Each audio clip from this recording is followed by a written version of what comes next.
ओम शांति। 24 तारीख के बाबा के महावाक्य हैं। शिव बाबा कहते, मीठे बच्चे, अमृत वेले अपने दूसरे सब संकल्पों को बंद कर दो और एक शिव बाबा को प्यार से याद करो। बाबा से मीठी मीठी रूह रिहान करो। बाबा कहते हैं। प्रश्न है, तुम बच्चों की हर बात में अर्थ है। अर्थ सहित शब्द कौन बोल सकता है? उत्तर है, जो देही अभिमानी हैं, आत्मिक स्मृति में रहते हैं, वही हर बोल अर्थ सहित बोल सकते। शिव बाबा तुम्हें संगम पर जो भी सिखाते हैं अर्थ सहित, देह अभिमान में आकर मनुष्य जो कुछ बोलते हैं वह सब अर्थ के बिना अनर्थ, जिसमें न कोई अपना कल्याण है, ना ही कोई मनुष्य का कल्याण समाया हुआ है, ना ही कोई समाज का कल्याण समाया हुआ है, ऐसे ही अर्थ बिना की बातों में समय वेस्ट करते,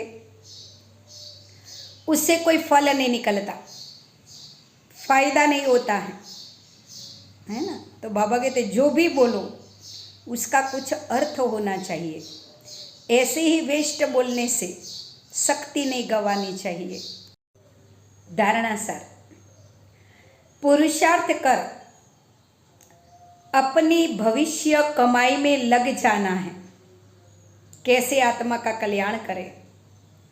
ड्रामा में होगा तो कर लेंगे, यह कहकर पुरुषार्थ में ढीला नहीं बनना है, तीव्र पुरुषार्थी बनना है। सारे दिन में जो भी पाप होते हैं या किसी को दुख देते हैं, नोट करो। सच्चाई से बाबा को सुनाना, साफ दिल बन शिव बाबा की याद से अपने सब हिसाब किताब चुकत करना है। वरदान है। बाबा कहते, ताज और तख्त को सदा कायम रखने वाले निरंतर स्वतः योगी भव। ये बाबा ने आज वरदान दिया। बाबा कहते ताज तख्त प्राप्त करो, है ना, निरंतर योगी बनो। वरदान का सार है। वर्तमान समय बाबा द्वारा सभी बच्चों को ताज और तख्त मिलता है।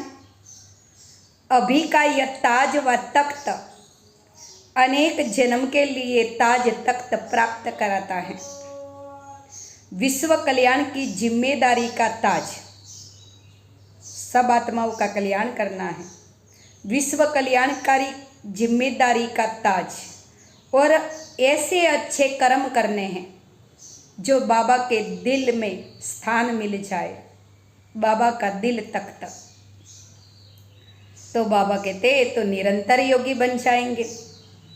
उन्हें किसी भी प्रकार की मेहनत की बात ही नहीं, क्योंकि एक तो संबंध समीप का है बाबा के साथ, दूसरा प्राप्ति अखुट है। जहाँ प्राप्ति होती वहाँ स्वतः ही याद रहती हैं। तो संगम युग में विश्व कल्याणकारी बनना है और श्रेष्ठ कर्म कर शिव बाबा के दिल में स्थान लेना है, तभी सतयुग में ताज तख्त प्राप्त होगा। आज का स्लोगन है, प्लान बुद्धि से प्लान को प्रैक्टिकल में लाओ तो सफलता समाई हुई है। कोई भी सेवा का प्लान बनाए, प्लान बुद्धि बनकर बनाना है ना, बाबा की याद में निमित्त समझकर। जब प्लान बुद्धि बनकर कोई भी प्लान बनाएंगे तो उसमें सफलता अवश्य प्राप्त होगी। अव्यक्त इशारे हैं। दुख अशांति की उत्पत्ति, जीवन में कब दुख अशांति आती है? उत्पत्ति अपवित्रता से होती है। जहाँ अपवित्रता नहीं वहाँ दुख अशांति कहाँ से आए? आप सब पतित पावन, बाप के बच्चे मास्टर पतित पावन हो। तो जो औरों को पतित से पावन बनाते हैं वह स्वयं पावन होंगे।